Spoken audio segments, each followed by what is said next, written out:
JD legal aid academy में आप सबका स्वागत है। एक छोटा सा टिप्स देंगे। जो ग्रेजुएशन में एडमिशन लिए हैं वो सिविल सर्विसेज का सिलेबस खरीद लें। होम एग्ज़ामिनेशंस में जो वो सिलेबस रेडी करते हैं, जो भी ऑप्शनल उनको इजी लगे उस ऑप्शन से आप सिलेबस जितना भी रेडी करते जाएं। होम एग्ज़ामिनेशन में जैसे आप टेक्स्ट लिखते हैं सेम मेंस की रेडी होती है।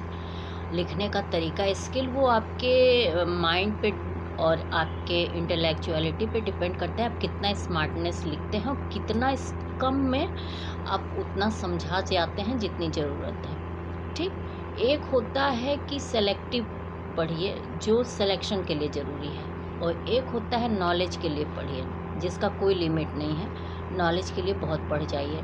जुडिशरी में यही होता है कि आप नॉलेज के लिए सब कुछ पढ़िए, सिलेक्शन करना है तो उतना ही पढ़िए जितना सिलेबस में है, कितने क्वेश्चंस पुट अप किए हैं। ये मेंस की तैयारी करेंगे तो प्रीलिम्स की तैयारी हो जाएगी।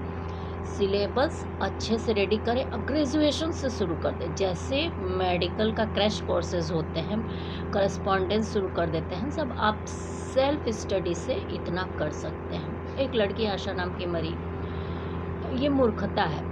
हर कोई एडमिनिस्ट्रेटिव नेचर का नहीं होता है, सबकी पर्सनालिटी होती है किसी भी पोस्ट के लिए। एक खान सर हैं, कोई देखते हैं, कभी इंस्पेक्टर कभी टीचर उनके स्टूडेंट्स निकालते हैं, तुरंत कोई आईएएस नहीं निकालता। पता नहीं कितनी कोचिंग्स के आईएएस बीट करते भी हैं कि नहीं। एक भी एडमिनिस्ट्रेशन आज के टाइम में योग्य नहीं है, सब ग्लैमर हो गया है। एक भी डिज़ास्टर मैनेजमेंट की एबिलिटी नहीं है।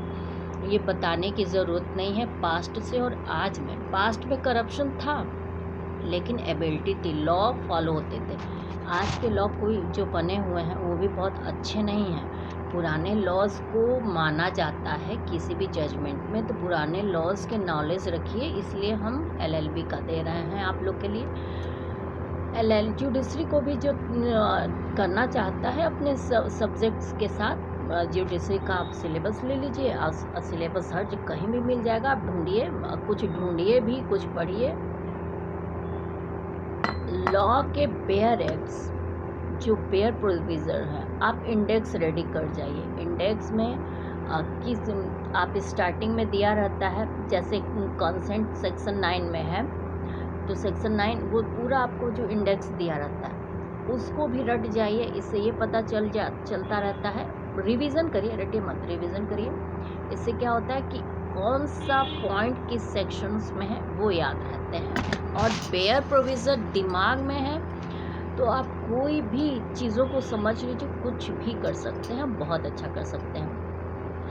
इसके बाद आता है आपका जीएस और रीजनिंग एक उपकार का आता है। हम तो बहुत ढेर सारे से बुक्स से पढ़ते थे। फिर 6, 7, 8 के यूपी बोर्ड के जो बुक्स होते हैं मैथ्स के, अंकगणित, बीजगणित, रेखा गणित, ये सब भी हम लोग पढ़ते थे। ट्रिग्नोमेट्री वगैरह 10th का जो साइंस सब्जेक्ट्स में होते हैं, बहुत ज़्यादा नहीं होता। स्पीड पूछेगा, ये सारी पूछे तो 10th के भी यूपी बोर्ड के भी बुक चल जाएंगे। साइंस और अदर सब्जेक्ट्स के लिए एनसीईआरटी के बुक्स आपको पढ़ने पड़ेंगे। तो पढ़ने की क्षमता, समझ